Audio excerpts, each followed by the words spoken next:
how to play an ocarina. Legends are as old as human civilization. Whether we're hearing about the heroes of Greek mythology, or sitting around the fire hearing about Uncle Bob's monster fish that got away, these stories have been passed down through humankind. Even our modern media has embraced the concept of legends through lore and storytelling. Video games have taken this concept to heart.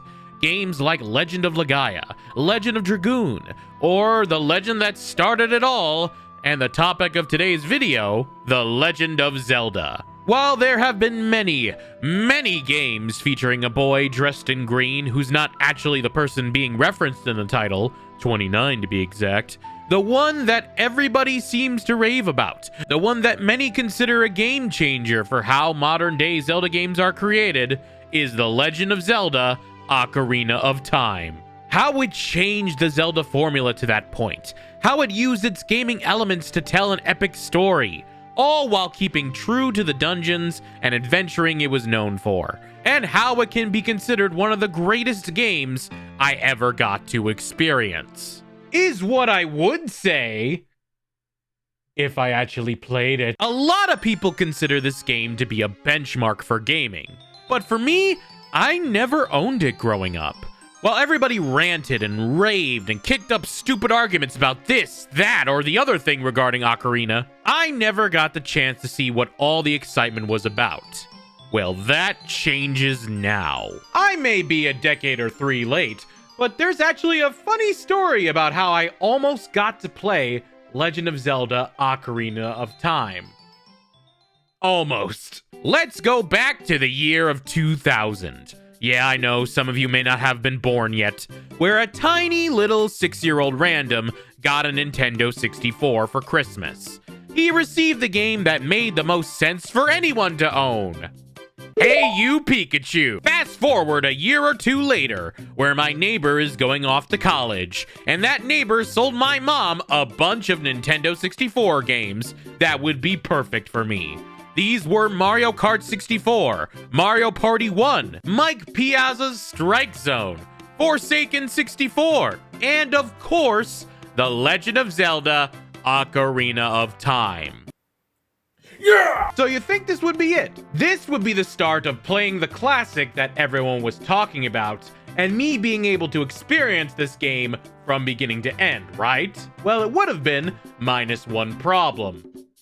I'm a scared little baby. I'm not kidding when I say the opening scared me so bad. Seeing the storms with the thunder sound effects, the creepy lighting and ambient sounds, and then the dramatic music with Ganondorf's smug face in the background. In fact, here's a dramatic reenactment.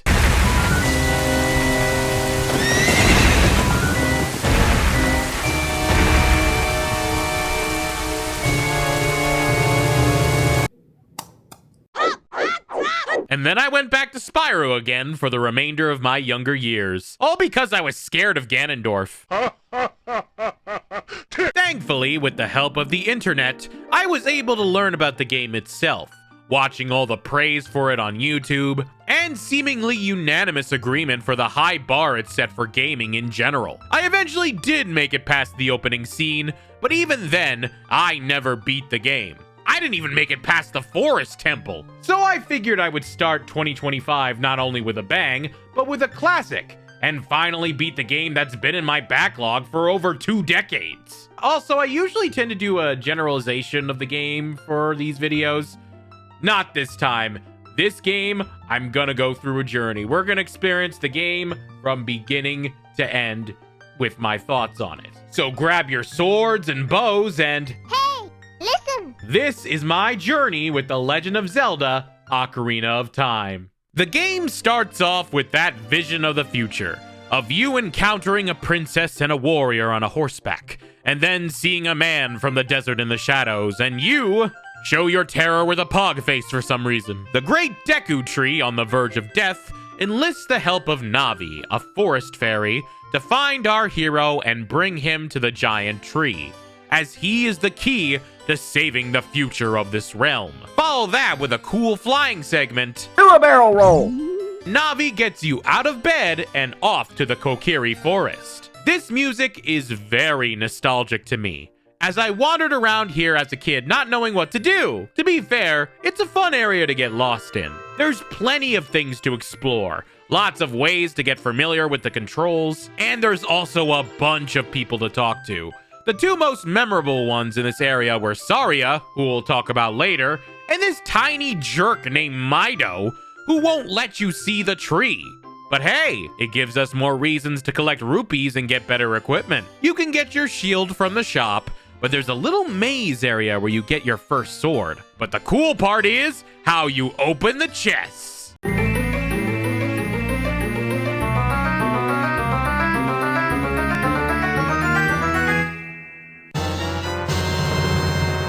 I got treasure!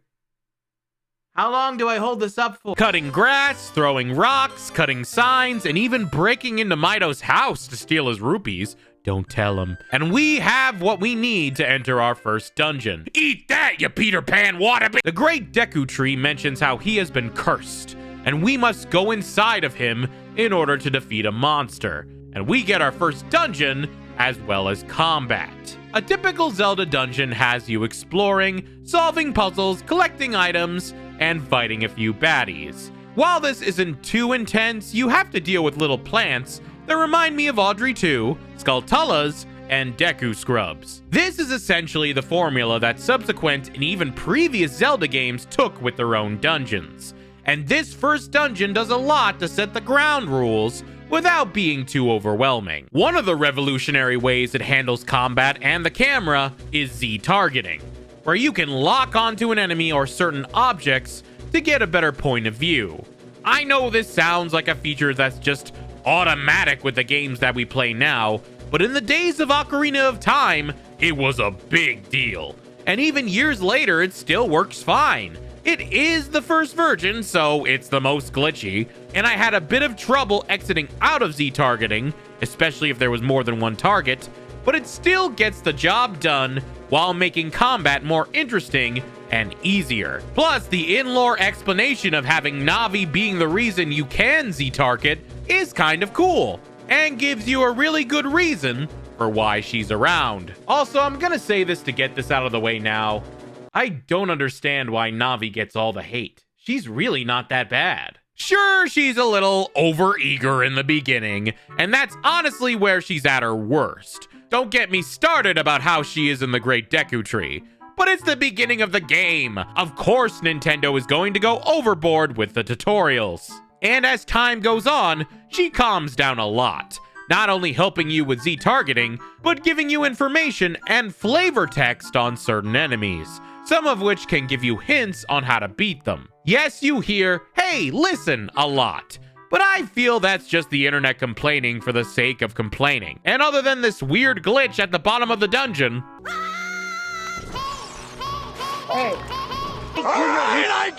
it's not nearly as bad as everybody makes it out to be, especially in the later sections where things are a lot more open-ended.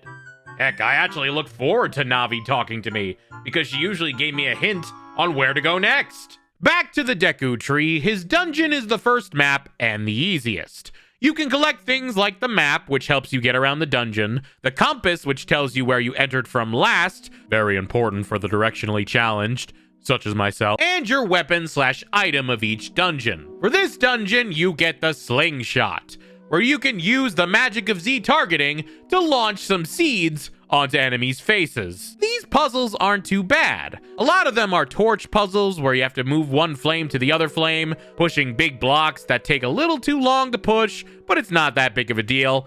And who could forget the classic code of 231 from the Deku Scrub? I barely played the game, and that code is iconic in the Zelda universe. The Deku Tree goes by quickly, and before you know it, you're at the boss. And oh my god, it's a spider with a giant eye! How original! Goma, who is sort of a series staple, is a boss where you basically hit her in the eye and do so as often as you can. I love the boss tune in here, and the little motif that plays when you defeat a boss is fantastic.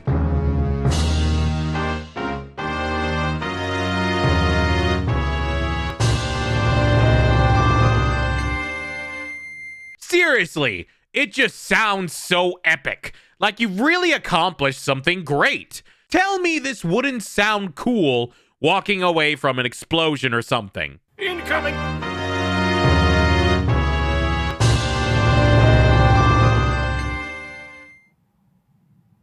Where was the kaboom? There was supposed to be an earth-shattering kaboom! And just like that, you collect your heart and exit the Great Deku Tree. The giant bark is grateful, but it's sadly too late for him. Before he goes to the great lumber yard in the sky, he talks about our first introduction to the main villain, Ganondorf, and how he was the one that poisoned him. The tree also talks about the three goddesses, and how they formed Hyrule. And for the N64, it's kind of epic to see. Sure, it's a light show with limited graphics, but for the time, and even now, it's absolutely beautiful. And gets the point across well. I mean, listen to that choir music. I have not been praising this game's soundtrack enough. But wait, look at how they explain the Triforce and how it just looks so beautiful turning around in this cutscene, and I love it. Anyway, enough gushing. Back to the dying tree. The Great Deku Tree decrees that you must stop the Desert Thief, and you must do so by entering the Sacred Realm and collect 3 stones from different areas of Hyrule. And by that, I mean 2 stones, because he gives you the Kokiri Emerald. Yay! And then the tree dies.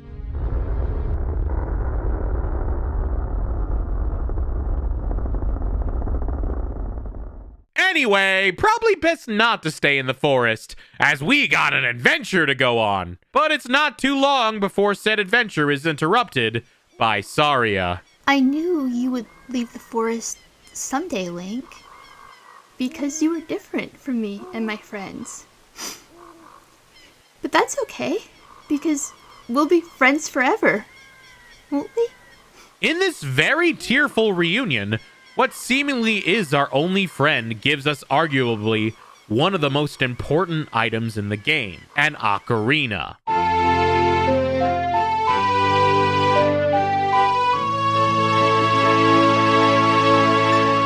Here we can use it to play songs, or if we're in need of help, she assures us we can play the ocarina and get it from her. Damn, this scene really gets emotional. I recognize emotional scenes happen all the time in video games, but this game started that trend, especially in 3D games. And you know what?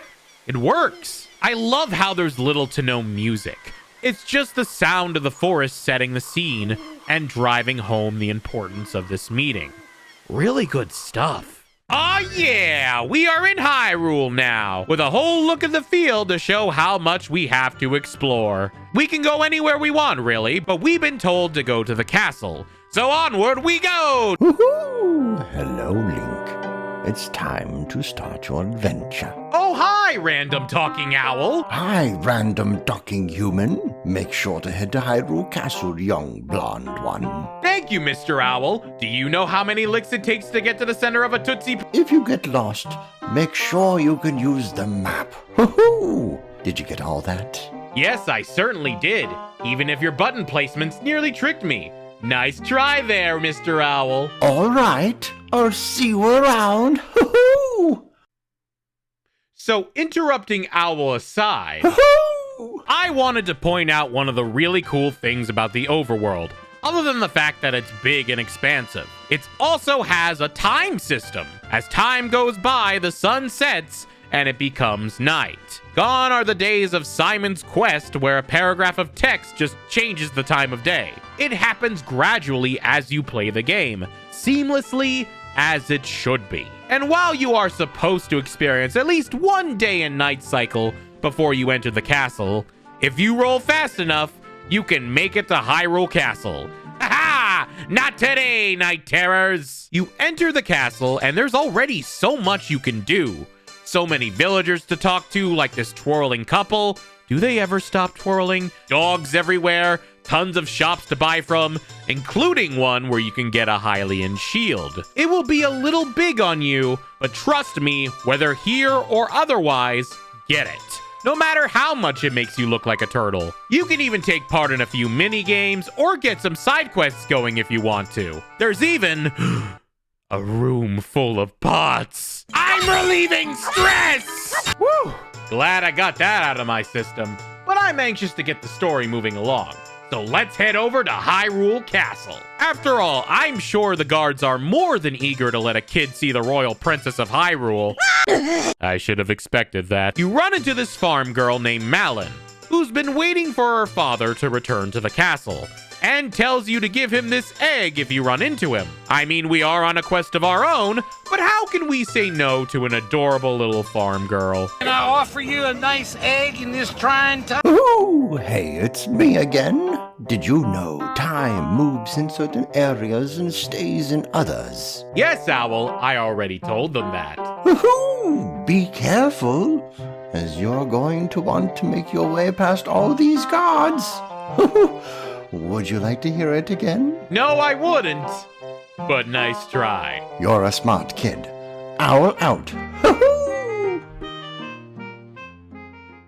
What a strange owl. But he's right. You have to show your stealth around here so you're not seen by the guards. It's not an exact science like in Sly Cooper where we see their field of vision, but we just have to make sure we keep our distance. Otherwise, it's back to the outside gate. Zelda is many things, but it's generally not known for its stealth gameplay.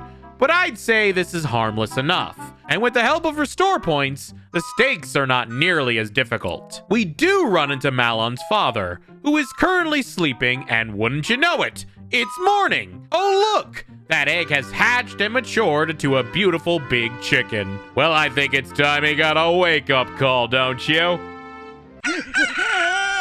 The alarmingly fast-growing chicken wakes him up and he realizes that it's technically been a day since he left his child unattended, and runs back home in a frenzy, saying she's going to be mad? I'd hate to feel the wrath of that tiny child. Anyway, we venture forth to the castle and we get another stealth mission, this time with a new camera perspective, as we do our best to make sure we're not seen. The music in this gives off such a comical vibe and I love it. It's a silly segment overall, going around statues, climbing garden sets, and even trailing behind them. How do they not see me? Eventually, we make our way to a beautiful garden and see her. There she is, the titled girl herself, as young as we are, and... Is that a fairy? Then are you from the forest? With some confirmation of our shining stone, she recognized us as the boy from her dreams destined to save Hyrule. I had a dream. In the dream, dark storm clouds were billowing over the land of Hyrule. But suddenly, a ray of light shot out of the forest, parted the clouds, and lit up the ground. The light turned into a figure, holding a green and shining stone, followed by a fairy. That's me! We get more backstory of how the three goddesses created the Triforce, and how it has the power to grant wishes. But if taken by the wrong hands, it could wreak havoc upon the land. Zelda then tells us about how the Sacred Realm is where the Triforce resides, and how it can only open with 3 sacred stones and a special family heirloom, the Ocarina of Time, which Zelda has secretly guarded. The other element from my dream, the dark clouds, I believe they symbolize that man in there. It's me! That is Ganondorf, the leader of the Gerudos. They hail from the desert far from the west. The dark clouds that covered Hyrule in my dream, they must symbolize that man! The stakes have been raised. We must get the sacred stones and head to the Sacred Realm to prevent Ganondorf from getting the Sacred Triforce. We must do this for Zelda and all of Hyrule. I love this scene so much. It's not only a great moment between Zelda and our character, but it's done with beautiful scenery, Zelda's great theme music, and some cool visuals with the Triforce. Also, even the setting with the garden looks visually appealing. It's such a memorable scene. As quickly as it came, your morning in the garden with Zelda ends. Instead of getting kicked out, however, you get escorted by Zelda's attendant, Impa, a character who's been around since the first game, and who I'm sure you'll see again in future Zelda titles. I am Impa of the Sheikahs. I am responsible for protecting Princess Zelda. Everything is exactly as the princess foretold. You are a courageous boy. You are heading out on a big new adventure, aren't you? My role in the princess's dream was to teach a melody to the one from the forest. Hey, that's me again! There is mysterious power in these notes. Now, listen carefully. Memorize this song. And with that, you learn your first ocarina melody, one that will help you all the way throughout the end of the game. The song of the royal family, Zelda's Lullaby.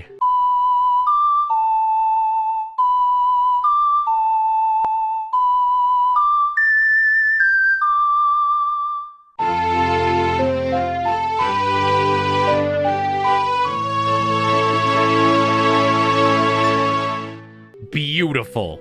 Absolutely beautiful. I love how iconic it feels. And you hear the same jingle as when you get the ocarina from Saria. Almost like these are going to be important to learn or something. In a game called Ocarina of Time, you make your way back to Hyrule Field, and Impa heavily implies for you to go to Death Mountain by going through Kakariko Village. While yes, there is a dungeon right around the corner, we're gonna take a detour to one of my favorite places early game. Lon Lon Ranch. God, I love this area so much. I love the farm setting. I'm pretty sure this is why I'm into farm sims more than others. There's a chicken catching minigame, there's a bunch of heart pieces to collect, which by the way, you can collect those. 4 of them get you 1 heart. And of course, you can bond more with Malon and her horse, Epona, along with learning her songs. And that song, the theme of Lon Lon Ranch, is one of my favorite songs in the entire game so far. I remember when I would try to play this game, I would just sit in this area and listen to this theme in the background. It's one of the themes I think of when I want something peaceful and nostalgic. And with that in mind, I want to talk about one of the best things about Ocarina of Time, which, if you can't guess by now, is the music. It makes sense that the game with an instrument in the title would truly have iconic music, from literally the opening menu to the market town, and so many others in this beginning section alone. And more to come. The soundtrack is some of the best I've listened to in a game from the Nintendo 64 era. Even listening to it now, it still bops. And I would often listen to these iconic tracks just because I could. Hell, Nintendo Music, when it first launched, along with having numerous Nintendo Switch games, had one Nintendo 64 game you could listen to right off the bat. Can you guess which one it was? Speaking of more good music, we head to the land of the Gorons, where we meet the head Goron with the belly of a champion and a beer to match. Unfortunately, he won't let us in the next dungeon in Dodongo's cavern. Are you asking why I'm in such a bad mood right now? This is a Goron problem. We don't need any help from strangers. Navi, in her eternal wisdom, sends us back to the forest to ask Saria for help, where we find this brand new forest maze section, where we not only hear this brand new bop, but rely on how loud the music is to help us get through it. It's a cool little puzzle, and while it can be frustrating for the first timers, the new tune and the creativity of it all makes it more than worth it. Plus, Saria even teaches us another song. This melody is so good, I bet Darunia would love to hear it. He seems like a guy who would love a good jam session.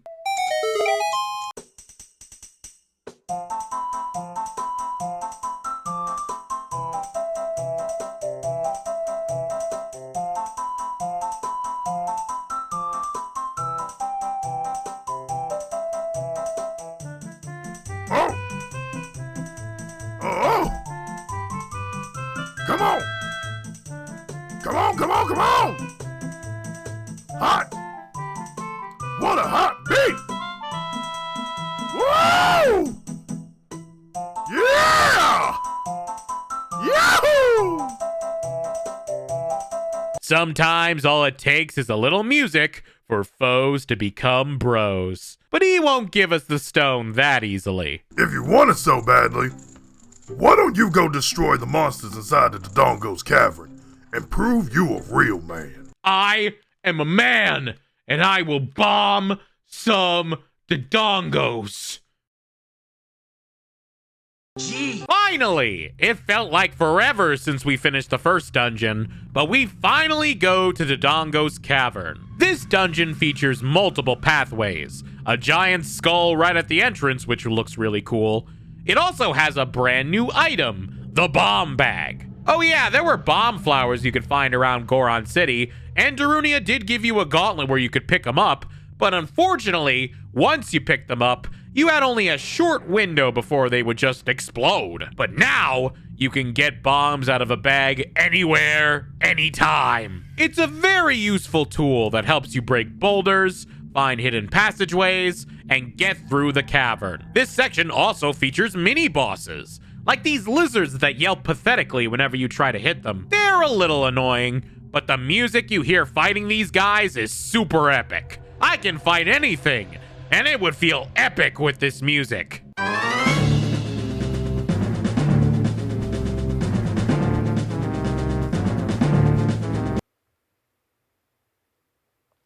I will admit though, combat isn't always the greatest in this game. In fact, sometimes it can feel downright impossible, as some enemies have very small windows of vulnerability. It's not so bad in this dungeon, but especially later in the game, it can get very janky if it wants to. But still for its time, and you know what? Even now, it works well enough. You just gotta find that right moment to strike. The Dongos Cavern isn't too tough of a dungeon. And before you know it, you take on the boss and...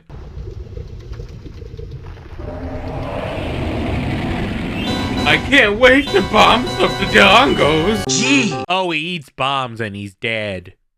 Yeah. We clear the monster and Darunia calls us his brother. A title well earned as you get smothered by Goron love.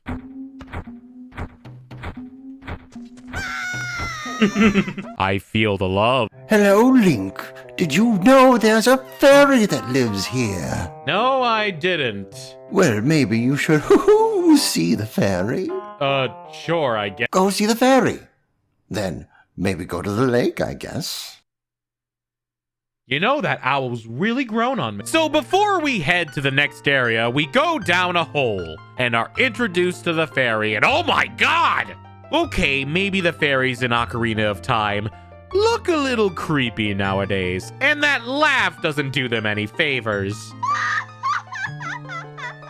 They're still helpful though, and now we have access to magic, where you can do a lot of things, but the main thing you can do is a spin attack. There are fairies scattered all over Hyrule, so be on the lookout for random holes you can jump down. The owl tells us the last stone is in the land of the Zora, a nation of sea folk who live down a river that feeds into Lake Hylia. When we get there, we notice a message in a bottle, saying a certain princess is in a whale's belly and needs our help. We deliver the message to King Zora, who tells us that his daughter, Rudo, has the stone we need, but is currently dealing with Jabu Jabu, their giant whale guardian, who is having some trouble after a man in the desert visited him.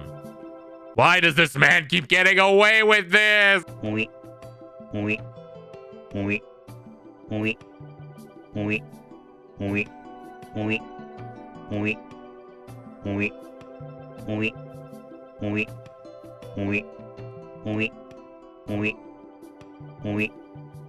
Could you hurry up a bit? So it's not too long until we enter Jabu Jabu's area, bringing him out with fish. Apparently that fish wasn't enough because Jabu Jabu eats us too. Strangely, this isn't the first time I've been eaten by a whale while gaming. Enter dungeon number 3. And if I'm being honest, this is my least favorite. First off, meet Princess Rudo. My father is worried about me? I don't care. Anyway, I can't go home right now. And you, get out of here, understand? She's certainly a fun one. Well, you heard her. Let's get out of...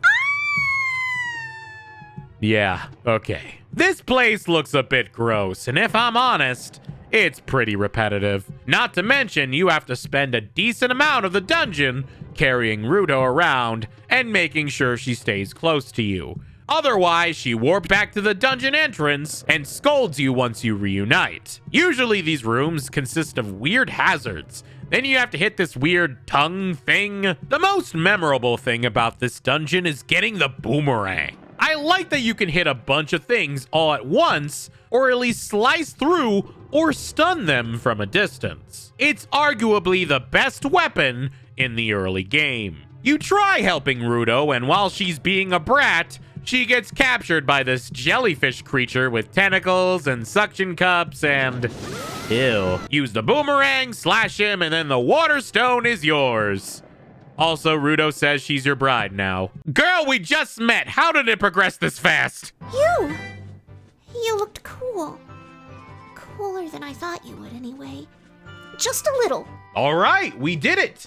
We found the 3 stones, and so far it's been a hectic but fun adventure exploring the lands of Hyrule. We saw some sights, visited some cool locations, made friends with some awesome people, and as we roll our way onto the castle...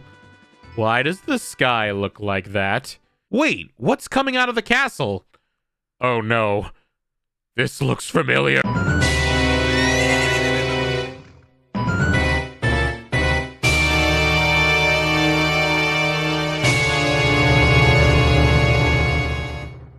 There he is. After all this buildup, he is standing there, glaring at us in all his intimidating glory. It really is something seeing the beginning of the game come to life. And not only do we refuse to help him, but we have the gall to pull a sword on the guy. That's pretty ballsy for a kid. Too bad he's the Lord of all evil. Well, that went about as well as I expected. But what's that? Something in the water, perhaps? That's right, we did see Zelda throw something in there. We do some swimming and get the legendary item. The one that we've been waiting for. The Ocarina of Time! Sorry, Zelda.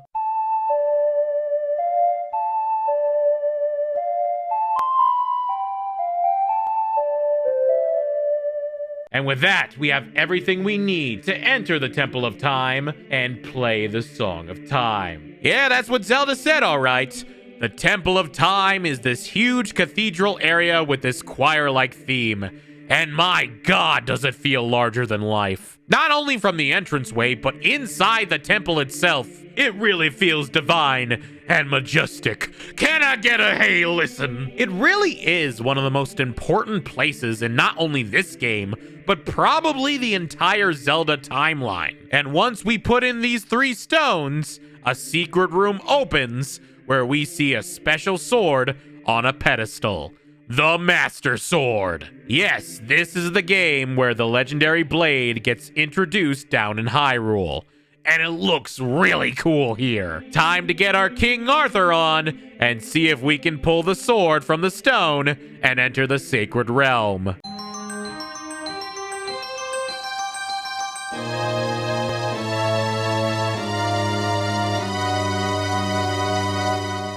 Yeah!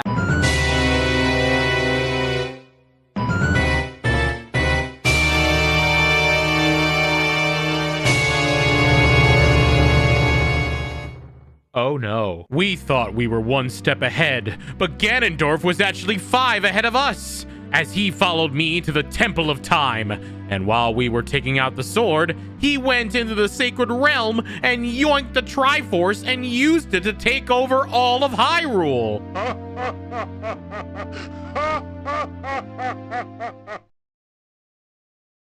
Yep, The Legend of Zelda Ocarina of Time gives us the bad ending. And we have to live sealed away for 7 years with the consequences of our actions. Also, we're all grown up now. We find ourselves in the realm of sages, where Rauru, who looks a bit familiar, tells us that the only way to save Hyrule is to find the 6 sages, spread across various temples, collect their medallions, and use their powers to defeat the King of Evil once and for all. Your power to fight together with the sages makes you the hero of time. The hero of time chosen by the Master Sword. Keep my spirit with you and find the power of the other sages. and add their might to your own. Thanks, Mr. Raru. I really appreciate. Hoot. Wait, what? We wait outside the Temple of Time where we meet a new character, Sheik, the last remaining warrior of the Sheikah clan. The same clan that Impa was a part of. Look how cool his design is. He seems to have an anti-hero vibe, where an enemy of my enemy is my friend. I have been waiting for you, Hero of Time. When evil rules all, an awakening voice from the sacred realm will call those destined to be sages, who dwell in the 5 temples. Where evil rules all? Oh, I'm sure it's not too bad. I mean, how much could change in 7 years? Oh no. Is that hell? Has the mountain for the Gorons become hell? Ganondorf really did a number on this place. We already knew he killed the Great Deku Tree, but he also froze the Zora River, enslaved all the Gorons, drowned Lake Hylia, and Hyrule Castle got the worst of it, looking dried up and dead. Yeah, dead's a good word to describe it. As much as we wish we could, there's no way we are ready for Ganon now. Let's head to Kakariko Village. Oh yeah, I never really talked about Kakariko Village, did I? It was a village near Hyrule Castle that was simple and peaceful and had murderous cuckoos.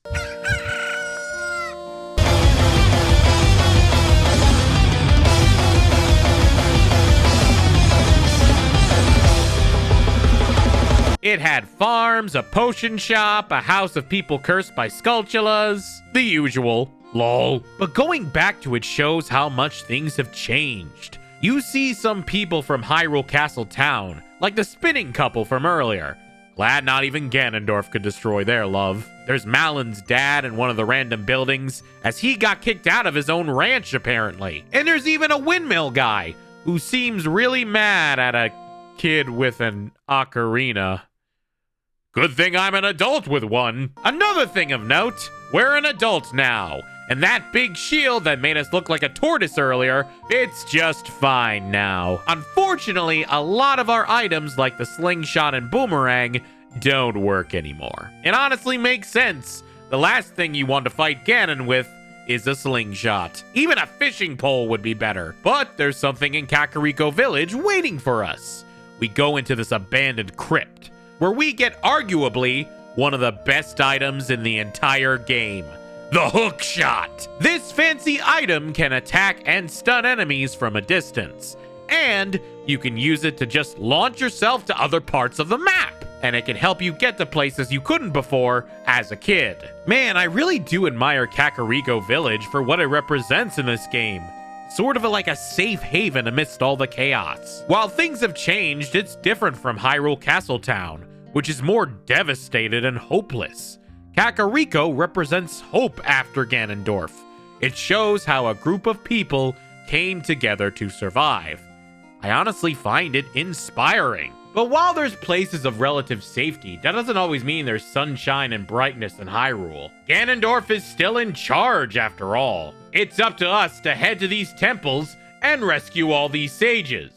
But first things first, I'm gonna need a horse. Ingo Luigi is now in charge of the ranch and allows us to ride a horse for a small fee. It all depends on if we can tame a horse or not. Good thing we got our lovely ocarina, and would you look at that? We can ride Epona and use her to race. We even trick Ingo into giving her to us. He attempts to trap us in the ranch, but he can't keep us there for long.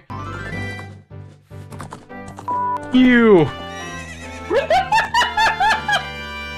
And just like that, rolling around Hyrule to save time is a thing of the past, because it's much quicker to use Epona to get around. She's not perfect, as there are times you can get stuck, but there really is something epic about riding a valiant steed. And I rode that valiant steed to the first post-apocalypse dungeon, the Forest Temple. We go back to where we learned Saria's song all those years ago. Only this time, Sheik is there to teach us the Minuet of the Forest. This is a teleportation spell that lets us travel here whenever we like. Now let's use our hookshot to get to the temple itself. And this temple, I had a lot of trouble with it. It's not that it's a bad temple, I just struggled a lot. And combined with personal feelings I had at the time of the dungeon, I think I just wasn't in the best headspace while going through it. I just remember getting stuck a lot, but I'll admit, a lot of the puzzles were pretty creative. Especially the one with the pose in the mirror and having to shoot down different pictures of them. Speaking of shooting things, you get another iconic item here, the fairy bow. Who needs a slingshot when you can shoot arrows? I think this bow is really cool, especially later in the game where you get all different types of arrows. It's just really satisfying to just shoot things with it. Overall, it's not my favorite temple, but it's still a good introduction to the new world. The boss is good too. Is that Ganon? Are we already done? Nah, that's Phantom Ganon, where you have to see which exit he comes out of and essentially play tennis with him until you're able to hit him with your Master Sword. Oh, that is scandalous! And we rescue our first sage, it being none other than Saria. So that's why she's been with us since the beginning. I will always be your friend. One temple down. But everything forward now is completely new territory. I know little to nothing about what's going to happen now. It's kind of exciting. It's almost like playing the game for the first time all over again, wondering what's gonna happen next. At the same time though, I'm kind of lost. Where do I go? Well, going to the Forest Temple, it only makes sense there's a temple near the Goron area as well. We take a shortcut and head to the Goron city that is now Goronless. The only Goron we run into is named Link. He's Darunia's son. He named him after us. And I think that's really sweet. He's the best. Gorons are the best. After we calm him down, he tells us that an ancient dragon has been released and Ganondorf has kidnapped all the Gorons to be eaten as an example. Darunia has made his way to the Fire Temple and we have to save him. He gives us the Goron tunic, a new tunic that not only gets us out of our classic green wear, but is also impervious to heat. To the Fire Temple! Sheik is there, ready to teach us yet another melody, this time the Bolero of Fire, allowing us to teleport to the temple whenever we please. This is probably my favorite of the Ocarina songs. The Fire Temple is perhaps the most interesting of the temples in my opinion. It's got hot designs and even hotter puzzles, but also because it's a dungeon that's changed so much over the years. The music has really changed. This version of the music sounded cool and maybe a bit atmospheric, right? Well, the only problem here is that the chant was sampled from a recording of an actual Islamic prayer. So, yeah, Nintendo swept in with new music to prevent a controversy. Most original cartridges still have the first version though, as well as a few other things that were later updated. But Switch Online has the current new version. Honestly though, I really like this track for this dungeon. It still feels mystical and foreboding, as if something is chanting deep inside the temple, preparing for your arrival. I like how you rescue every Goron. I like the room with the flame walls, even if my patience got the best of me a few times. And of course, the main weapon you get, the Megaton Hammer.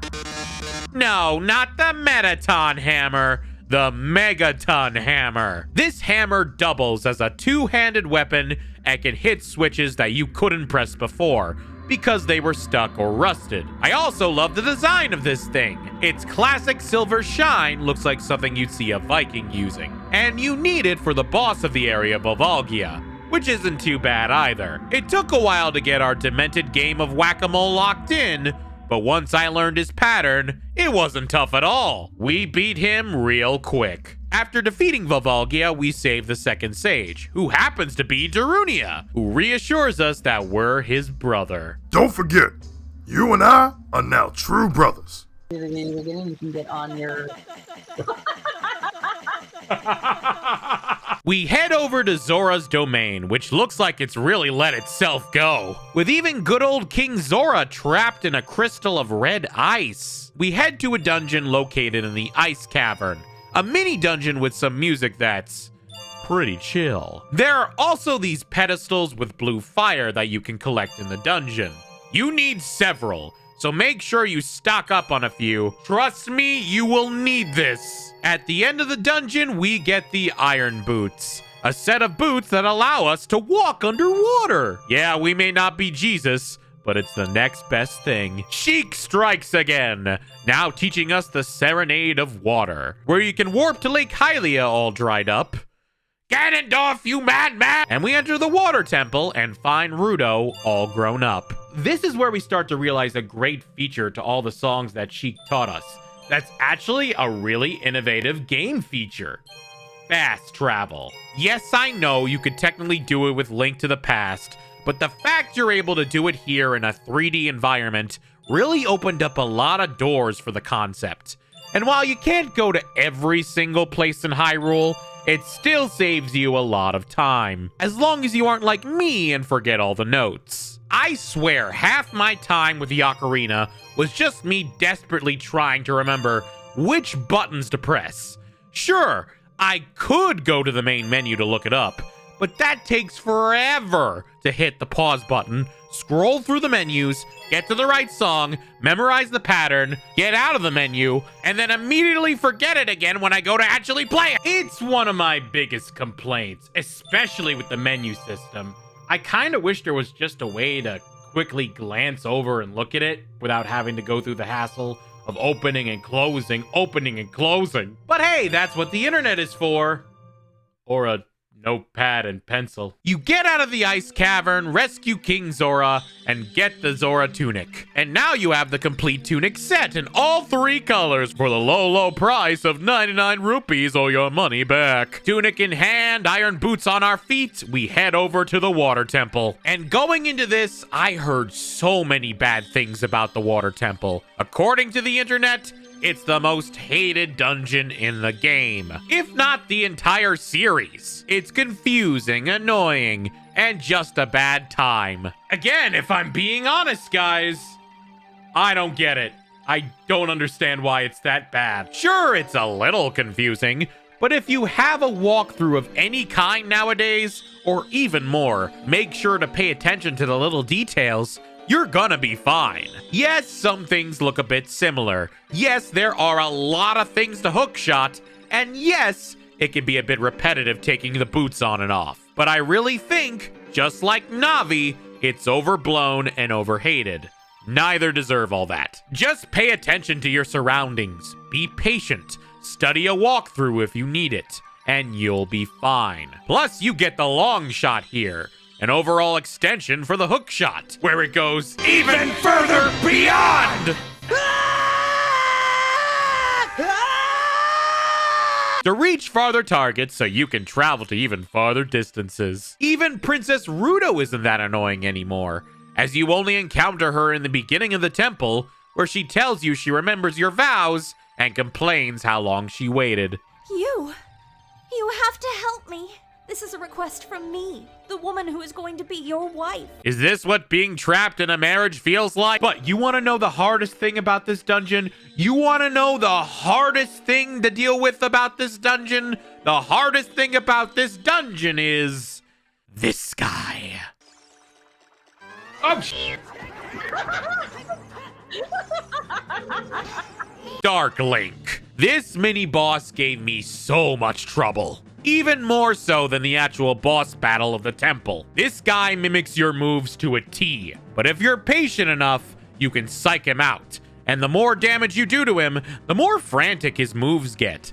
It's kind of funny, really. Again, be patient and use spin attacks. He's honestly the hardest of the 2 bosses. The temple boss, in case you're wondering, is named Morpha, who looks like the water wraith from Pikmin 2 that went on a diet. But if you know what you're doing, they're a bit of a pushover. Just hang around a corner and you'll be fine. And third sage found, medallion get. If you see Sheik, thank him for me, okay? At this point, you were logically thinking that all the stones had a sage. But what about where to go next?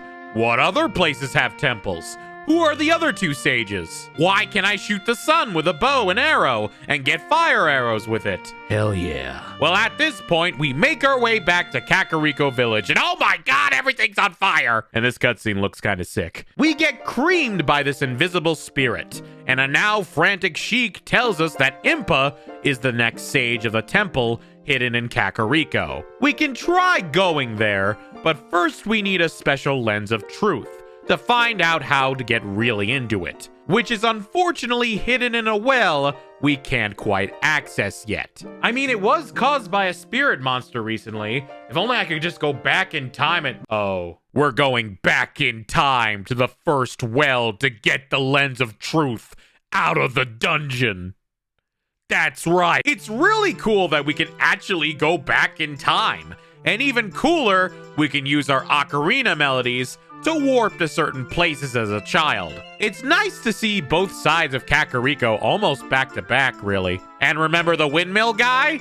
Yeah, we have to play the Song of Storms that he teaches us in the future to break the windmill in the past. We actually have to do this. I'm sorry, windmill guy. It's for the sake of the kingdom. Now we can access a mini dungeon and get the lens of truth. And for time's sake, I'm extra thankful we don't have to complete the entire dungeon to get the item.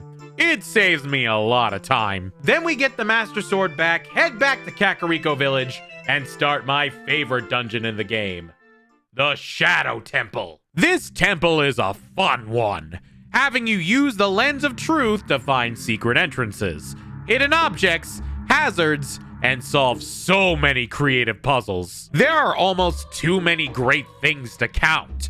Plus the way it all looks, the vibes, the music. Yeah, I love this temple. You also get your final set of footwear, the hover boots. These allow you to walk on thin air for a short period of time, which can help you get across decent-sized gaps. Jesus Christ, that's Jason Bourne. And I certainly have to give a hand to that boss, because he gave me his for sure. Bongo Bongo is a fun boss who's not too challenging, but I love his design. Oh, hello there, Impa. Medallion, please, and thank you. Please look out for the princess. After going to all the places we've been through, you may have been like me and asked, where the hell do we go now? Well, there is an area to the west that remains uncharted. And with the power of Epona, we make it across the bridge and into Gerudo Valley. And just listen to this music. How have I avoided this music for all these years? This song is so incredibly good.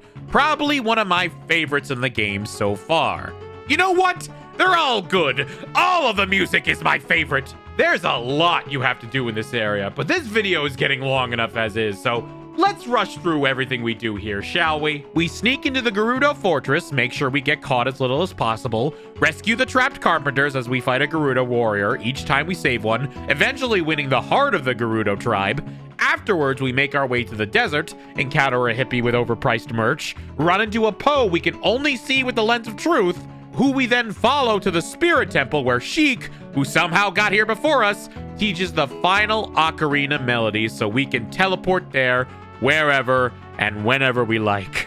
Did I forget anything? So the Spirit Temple is unique because we gotta do more time travel.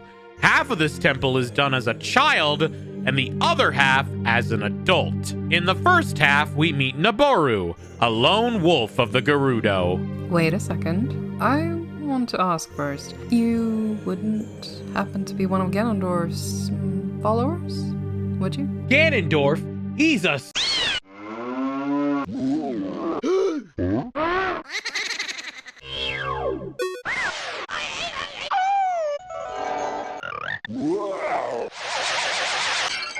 And I do not like him.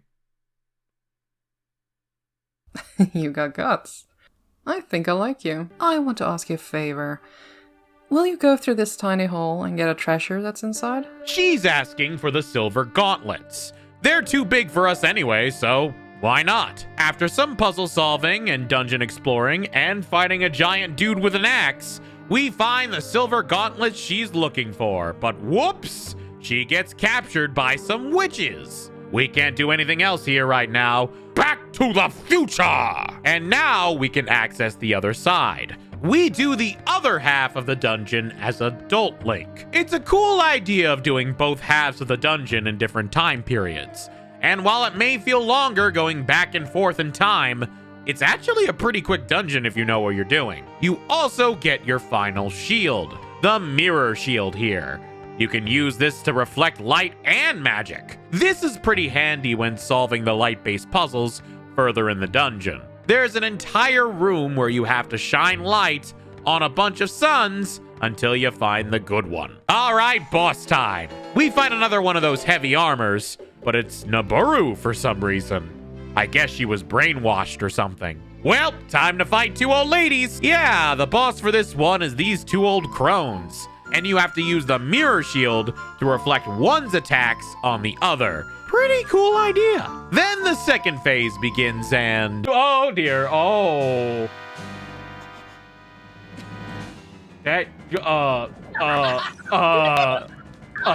Ignoring the unwanted advances, we use her attacks against her with the mirror shield. And bing bang boom, we got the last sage. If only I knew you'd become such a handsome man. Why does everyone have the hots for Link? Finally, got all the medallions, got all the sages, and it makes sense to go back to the Temple of Time. And guess who's waiting for us there as we teleport?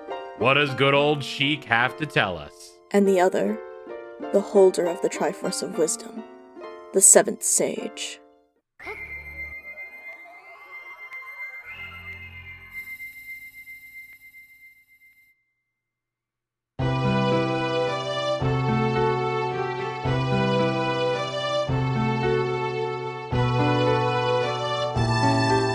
It is I, the Princess of Hyrule, Zelda. What? Okay, I'll be honest. I knew about this one for years. I mean, I've played Smash Bros. They spoiled this, among other things. But even so, the twist is really, really good. And well paced too. We learn early on that Impa is with the Sheikah clan. And who was Zelda with when we last saw her? That's right, her guardian. We see Sheik freak out about Impa and Kakariko, and that's the biggest foreshadowing. There's even some dialogue from a certain gossip stone that says that Zelda is a bit of a tomboy. This game does foreshadowing surprisingly well. Plus the idea of looking for Zelda, but she was the one helping us all along, and hiding right under Ganondorf's big nose. I'm just beyond pleased with how it played out. She also explains the Triforce was split when Ganondorf took it in the Sacred Realm. The Triforce of Power went to him, Courage went to us, and Wisdom went to Zelda. With the Triforce on our side and the help of the sages, now we can take on Ganondorf.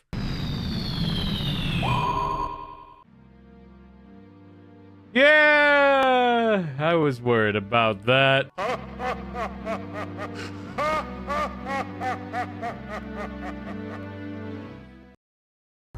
Yeah, sorry, Zelda. You're going to have to wait as we are doing some side quests.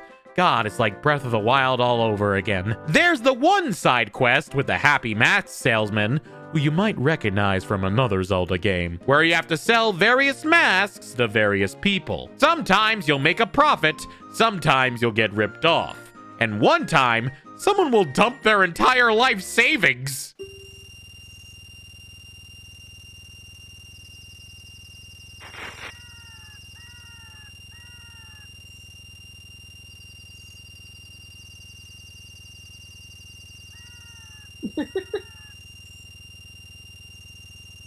What the f- What do you mean you maxed out my wallet? More side quests include a secret dungeon where you can get ice arrows, buying beans in the past so they grow in the future, and this huge trading quest of items, which eventually lead to you getting a giant sword made by an even more gigantic Goron. That one in particular is worth it because the weapon is super strong. There's also optional magic spells, items, and heart pieces to help make the final fight easier if you put in the time. I focused on heart pieces a lot myself, bringing my heart counter from this to this. What happened? Well, in Hyrule, they say that Link's heart count grew 18 sizes that day. What did you do for Christmas this year? Open presents, spend time with grandma, eat some ham, That sounds nice. What did I do? I decided to travel down the dark and dangerous castle of Ganondorf, the King of Evil. The final area, Ganon's Tower, the lair of the beast. And while we couldn't get here before, the sages opened a path for us to get there. The Rainbow Road.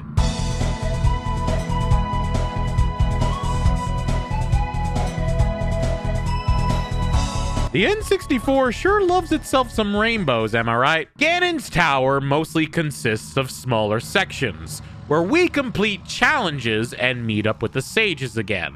Each sage gets their own section. These dungeons don't last too long, and are just little tasks that don't overstay their welcome. Plus, I'm not gonna lie, it got me hyped to see all the sages again. You do actually get one more item upgrade, and that's the Golden Gauntlets, which can help you lift these giant pillars, which not only help you complete the dungeons, but can be used outside Ganon's Tower to get a better heart upgrade that makes it so your enemies do half damage to you. 100% worth it. But after all the sages, you make your way to Ganondorf.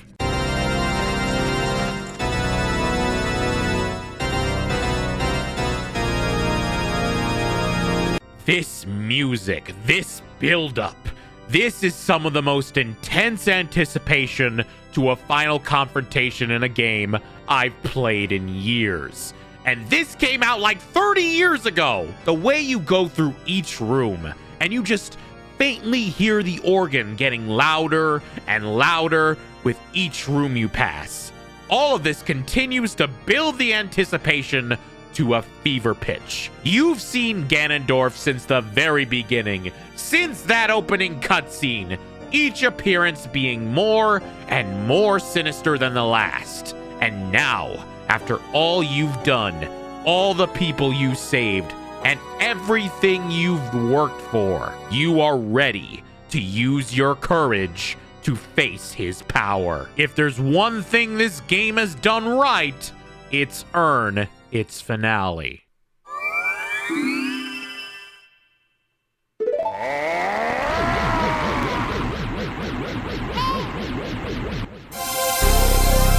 Round 1.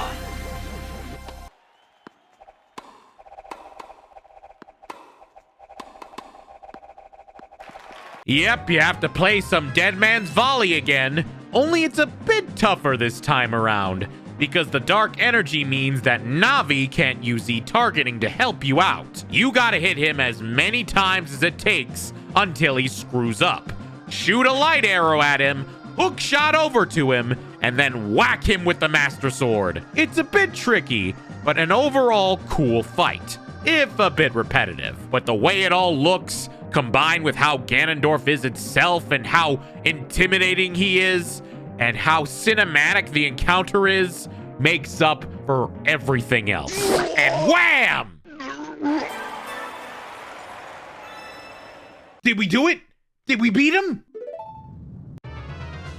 Well, no time to find out! Zelda and I have to frantically escape the castle, and you better make sure you don't run out of time, because otherwise, you gotta do it all over again. Zelda, you gotta move faster! Please, Zelda, we are being rushed here! Zelda, I'm being crushed by rocks, please! For real, though, you should be fine as long as you stick close to her and defeat any enemies along your way. They give you more than enough time, and you will see Ganon's Tower crumble.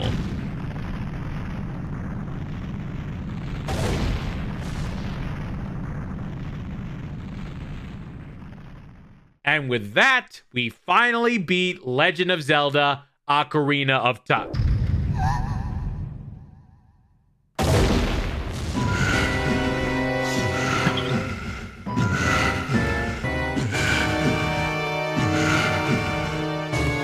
Uh-oh. God damn, I thought the opening was scary. Young me would have legit fainted at this.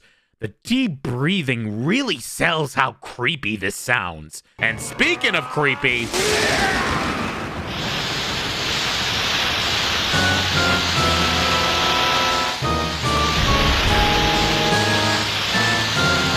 Well, put a copper uniform on him, that's a pig! Now this This is a final battle.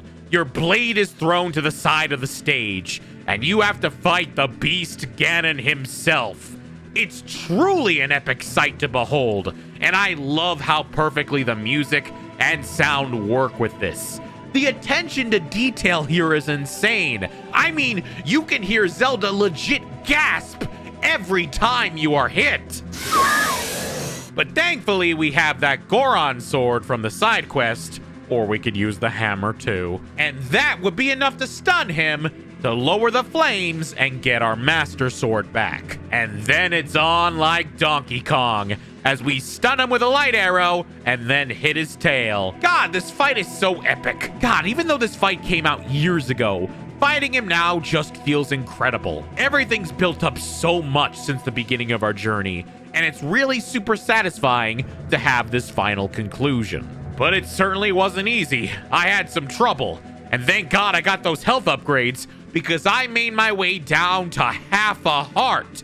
One false move, and I would be dead and Hyrule forever lost in darkness. But then... Whoa! I'm using all my power to hold the evil king. Use your sword and deliver the final blow. You don't have to tell me twice!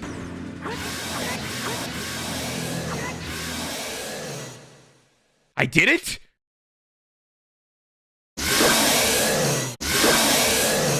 I did it! The 6 sages seal Ganon and I finally beat Ocarina of Time. There's this whole cutscene of how we saved Hyrule with Zelda and how we are sent back to our childhood and all that. But then it ends with this super cool credit sequence where we see all the people we helped out, all with variations of their themes. It's actually kind of hitting me that after all these long years, I finally beat it. A game that has been stuck in my childhood, one I never had the courage to finally go through. But now, I did it. It truly felt like a Christmas miracle. So years later, what do I think of The Legend of Zelda: Ocarina of Time? It's a hell of a journey for sure. And even though it does have its issues, I love it. It's probably not my favorite Zelda. That still goes to Wind Waker as of now.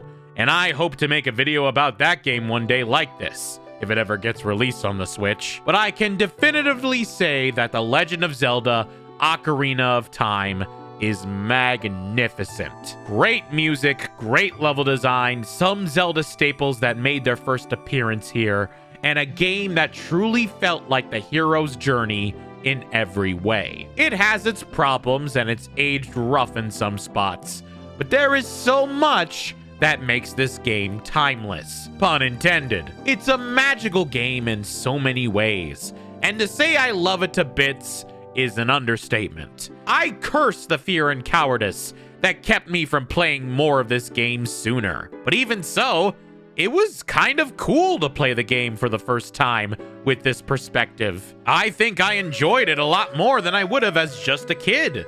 Plus, playing part of the game as a kid and then later as an adult beating it is kind of appropriate, is it not? The Legend of Zelda: Ocarina of Time is truly a wonderful game, and I can see why many people call it their favorite Zelda game or favorite game, period. It's definitely up there for me, and I'm glad I had the courage to share my journey of the game with all of you. Wow, what a way to start 2025. If I can complete one of the oldest entries in my backlog, anything's possible. I hope you enjoyed the episode, and I cannot wait to show you more in the future.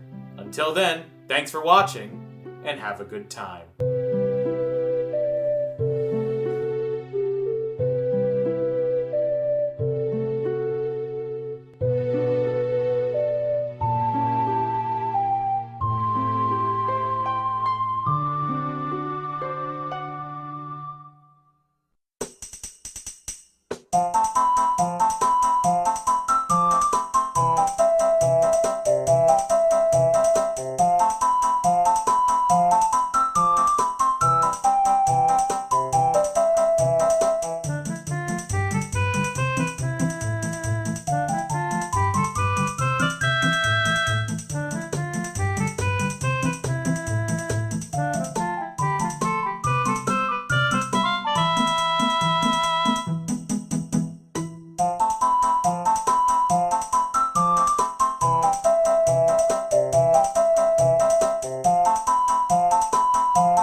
Oh, we did it. I finished the video. This was one heck of a video that took a lot longer than expected, but I hope it was worth the wait, and I hope you all enjoyed it. Thank you to everyone who watched all the way to the end, especially if you watched all the way to the end. I know this was a long one, but it truly means so much to me that you did watch. Special thanks to all the people who helped me out with the video, Whooh for writing the script, Xart for making the thumbnail, Silver for doing the outro music, Coca-Cola for making the stills of me with the various facial expressions. They turned out really good. Thank you so much for that. Joe for the additional Photoshop, especially the one of Bluster Kong last minute. Really appreciate that too. Nebulous Key for helping me out with the live action segments. Really appreciate that. Special thanks to all the voice actors voicing the sages, Saavikaam, Whooh, Hastega, MelodicBlue, Mantleferox, RaiOkami, and especially BluePenguinGamer for voicing Zelda and Sheik. You are all super talented, and I cannot thank you enough for using your talents to help make this video even better. And an extra special thanks to Mantleferox for doing so much, guiding me through the game itself, helping me find all the Zelda sound effects, helping me fact-check all the Zelda dialogue to the best of my ability, and just being very helpful. Well, you get a special thanks for this. Also, speaking of special thanks, an extra special thanks to my Patreon patrons, including Mantleferox and Saavikaam. If you'd like to join the Patreon and support in any way, the link is in the description below, along with my Blue Sky, Twitch, and Instagram. This was a heck of a way to start 2025, and you can bet there's more on the way. Probably a lot shorter, but more on the way. Thank you so much for watching, and I'll see you all next time. Have a good night.